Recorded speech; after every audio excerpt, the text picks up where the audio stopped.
showcases everything and anything of unique interest. This program educates, enlightens, and inspires. Today, we're going to be diving into a very crucial and often misunderstood subject, which is handling neurodivergent kids.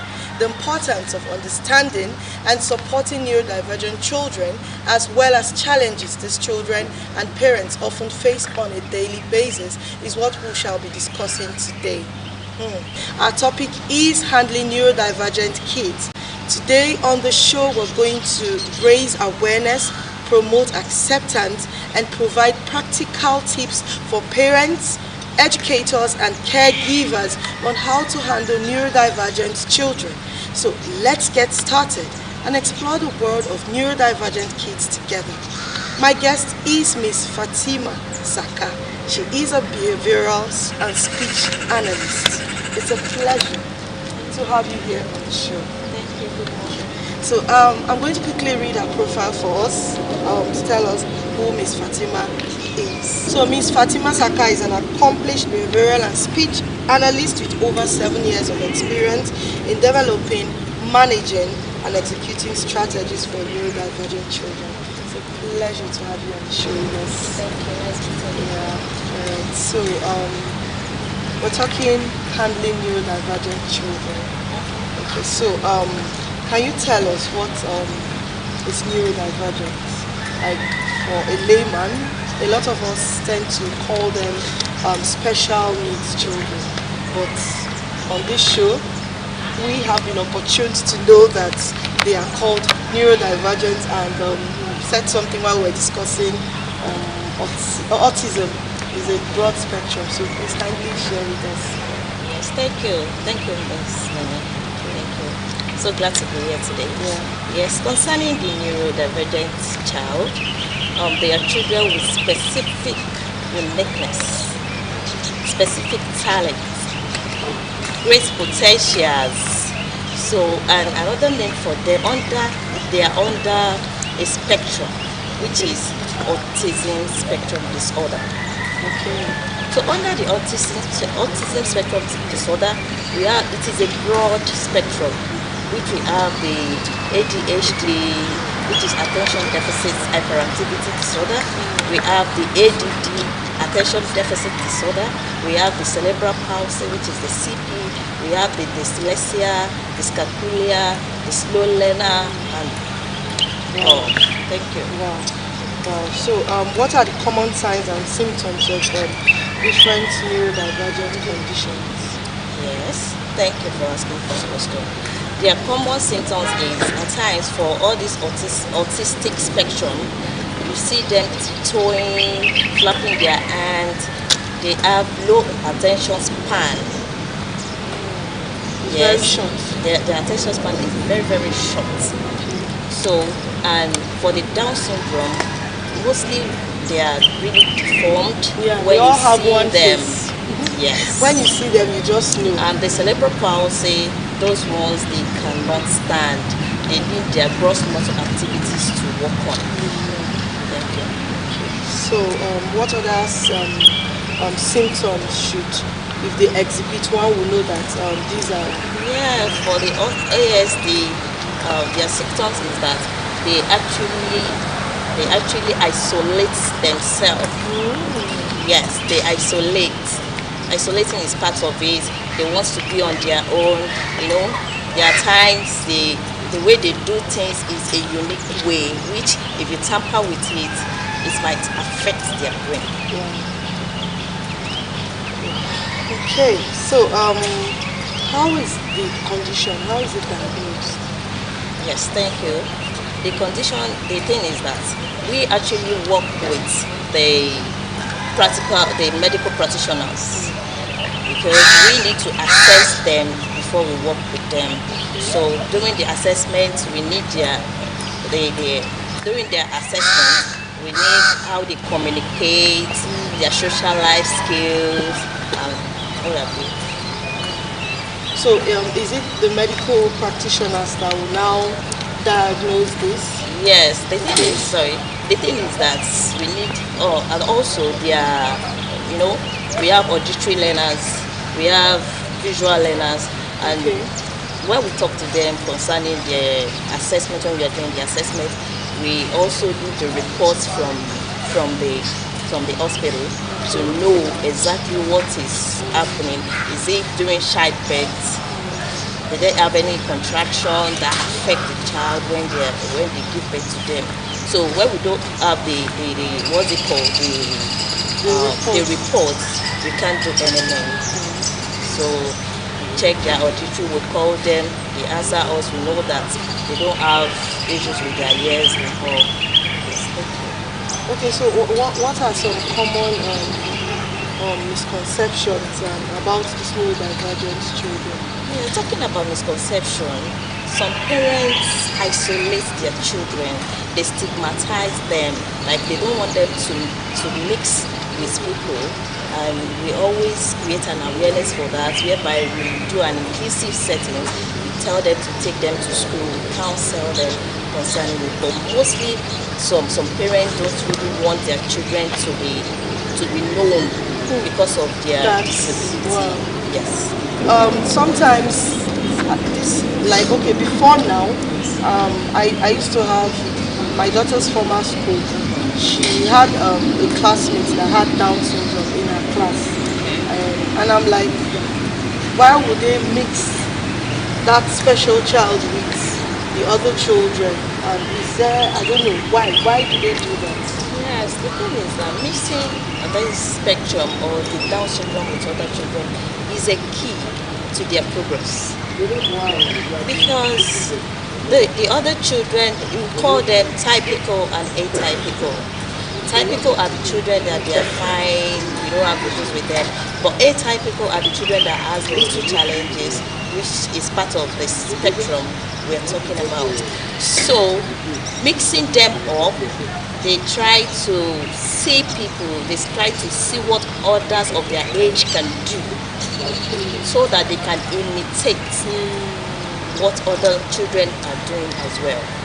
Can parents create an inclusive and supportive environment for their neurodivergent children? Because you said that these parents, some of them try to isolate these kids. So thank God for this program. It's also an awareness to enlighten parents more. So how can they create a supportive environment for these children? Yes, thank you for the question. They should create an awareness of the supportive environment by taking them to places. Their social life should increase, taking them to where they need to, all these social skills like the swimming, the musical, the acting and birthday, so that people will see them, they talk piano lesson and all, they will see them, they talk to them, and again, the school is a key thing, because taking them to the center will not really help. That is why Potential Kiddies Consult is there for them as well, because we deal with schools, organizations around. We need to put them in order so that they know that these children also have their ways of learning, they have their talents too of achieving their goals. So as a behavioral analyst, Okay. speech analyst, what do you do? What's your job? Thank you. Helping these children. Of course, it's to help them get better. Yes. But we want to really know what you do professionally. We deal with their behavior, we deal with their behavior, we deal with their speech too. Whenever we see a child that doesn't know how to, that is non-verbal, we try to do lots of activities with them. Times when we say they are not verbal, that might not be true. Because when we put them in an environment whereby they sit, they play with other children, they might decide to come out of their shell. And again, there are different strategies at which we work with them. We used to work with them. Different strategies in their behavioral aspect.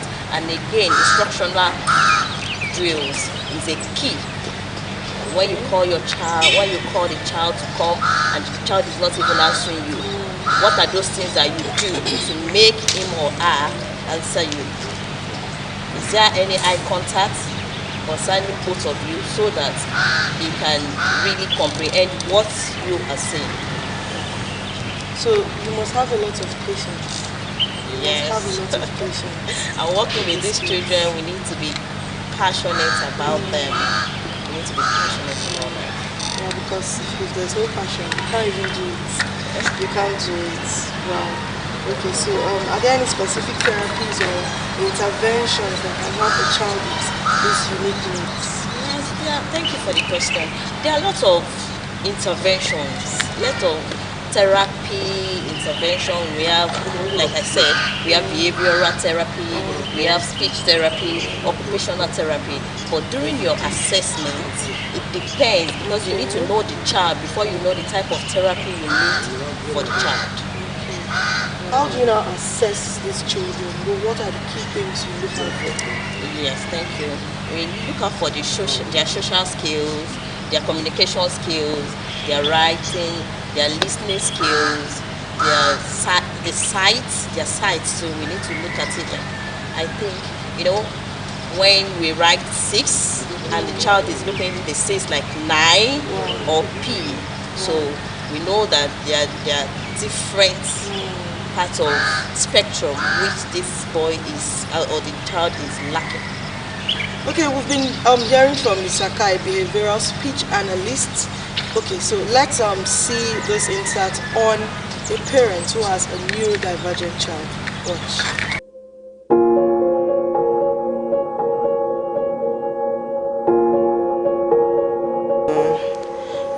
We discovered, when I say we, I'm referring to my husband and I, we noticed when he was almost 2 that he liked to play by himself, and then he would, he was doing some things that, we could not really place it.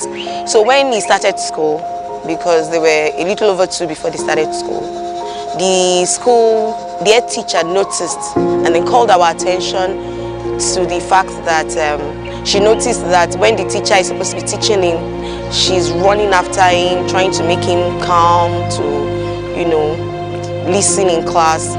And that was when we understood what the problem was. We knew something was wrong, but we could not place it.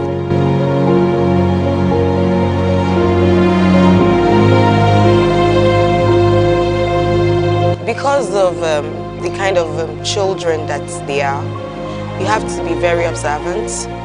You have to find out their strengths and their weaknesses. For instance, my son is very energetic. He's very energetic, and he likes visuals, what he sees. Once he's watching it, the thing is stuck to his brain. So what we try to do is he learns more by what he sees. So we try to, most of the school work, we try to make it visuals so that, it sticks better.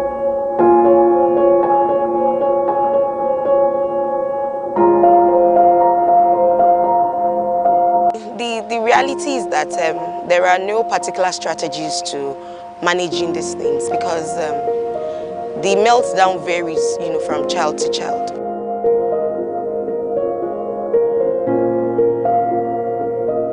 One of the groups I belong to is even in the UK. So they organize programs, like during the holidays, Easter, Christmas, they organize with parents and their children. The major one that I know is the one that GT Bank does every year. They have like 2 or 3 days dedicated to, autism awareness, children with, they invite parents, invite educators. Overall, I think we need more support, initiatives, we need more support systems, even from family members, from our society.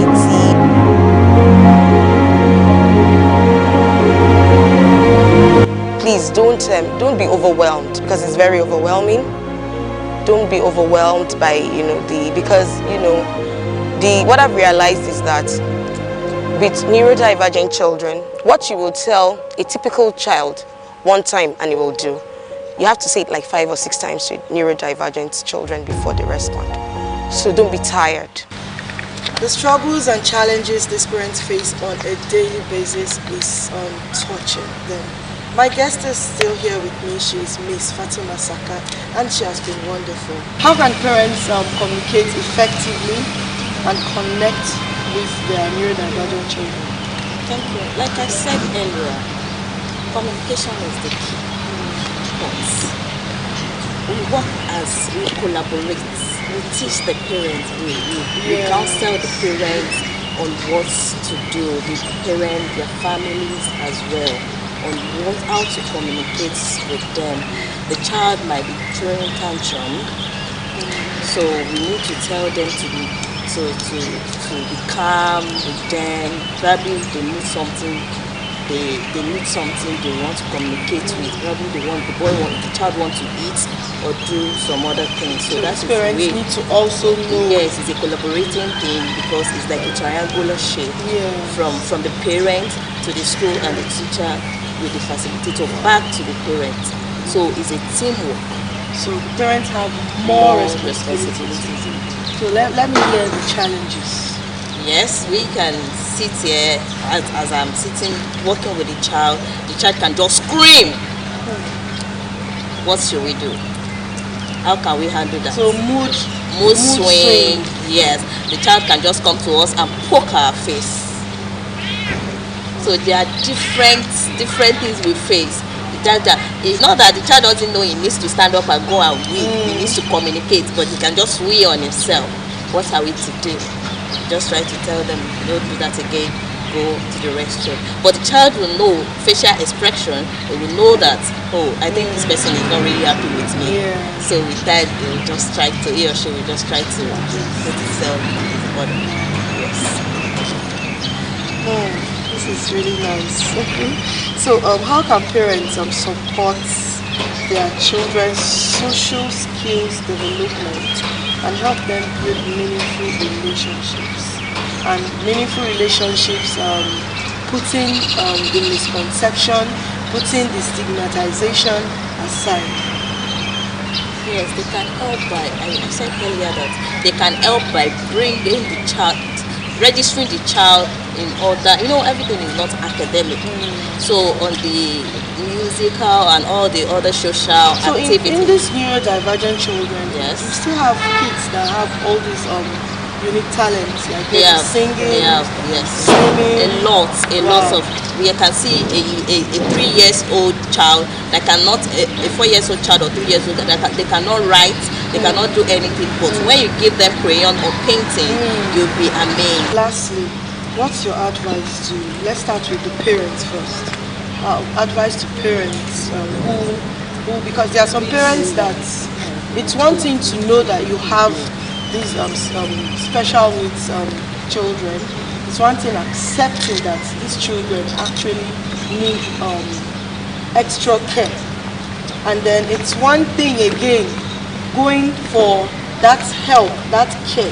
So a lot of parents will just withdraw and just say, I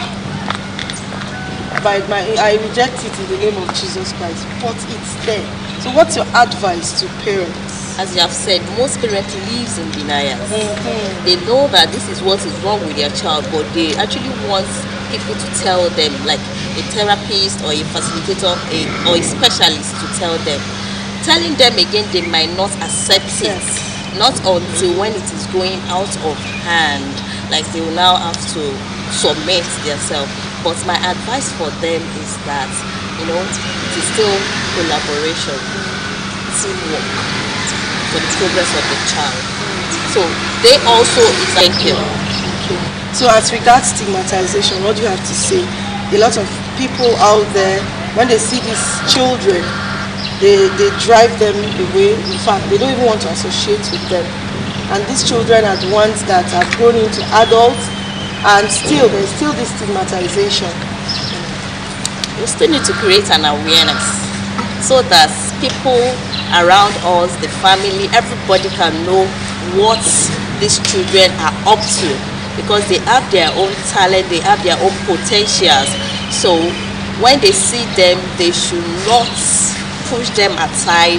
They should try to communicate with them, to ask them questions, to so that they can know what they are made of.